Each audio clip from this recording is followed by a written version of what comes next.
I don't think it is out of the question that there are people alive today who may, within their lifetime, wake up some morning and find some major American city lying in radioactive ruins.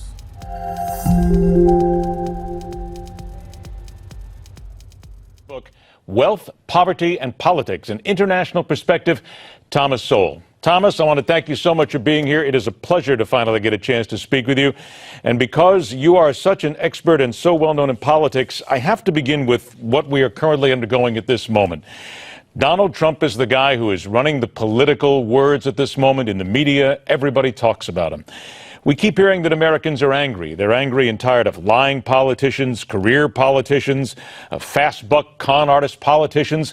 Is it fair to say that the American politicians made Donald Trump, and they're simply just living in a world and getting the backlash from the public that they deserve? Yes, I think that particularly the Republican followers feel that they've been taken for granted. They vote people in to do things, the people get there and they don't do them. How do we then get to the point, with all I just said, lying politicians, angry citizens, how then do we get to the point to make people once again trust their elected officials? Well, I think that you've got to first make the officials themselves trustworthy. But unfortunately, the public itself is to blame. I think too many people regard politics as some sort of almost as some kind of recreation. People are happy because Donald Trump makes them feel good. Well, we don't hold elections to make people feel good. We hold elections to find people who have what it takes to have the life and death of millions of Americans and the future of the country in their hands. What does it then say about us as a people if we have individuals, as you just said, that are involved in the life and death of us every single day? As I've said many times, the guy or the gal holding the nuclear codes, and we don't do the research. We don't learn about them. All we want to do is feel good. What does that say about us? It says that we may not have what it takes to survive. Survive how? You mean as a nation or as parties? No, as a nation, and to some extent physically survive as individuals. I don't think it is out of the question that there are people alive today who may, within their lifetime, wake up some morning and find some major American city lying in radioactive ruins.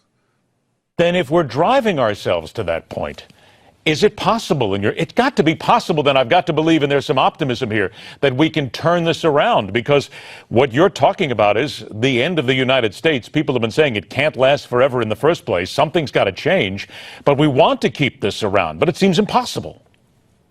Well, it's not impossible, but everything does depend upon whether people regard elections as a serious activity to pick leaders, or they think of it as some sort of recreational things. For example, in most elections, the media are always happy when there's a big turnout.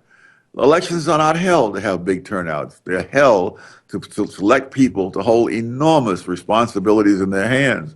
And if we pick someone for the next president of the United States because he makes us feel good with what he says, we have learned nothing whatever from what's happened with the current president. Thomas, what happened here in America, in your opinion, that allowed us to become a dumbed-down nation? Oh, it happened, gradually, so that it was not something that's noticeable. But I think one of the things, one symptom, is reducing the voting age. I would say the argument could be made the other way for raising the voting age to about 35.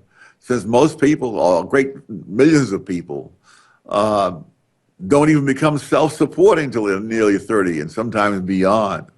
You have people, therefore, who have no personal experience, just taking care of themselves, voting on what other people are saying and whether it sounds good.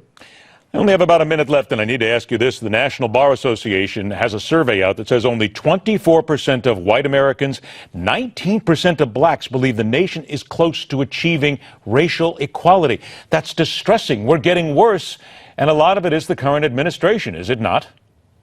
It is.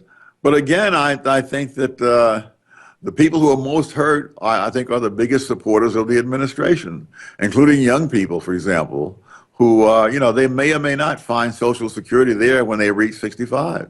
Do you fear that in the next 30, 40 years, we still won't be able to reach racial equality?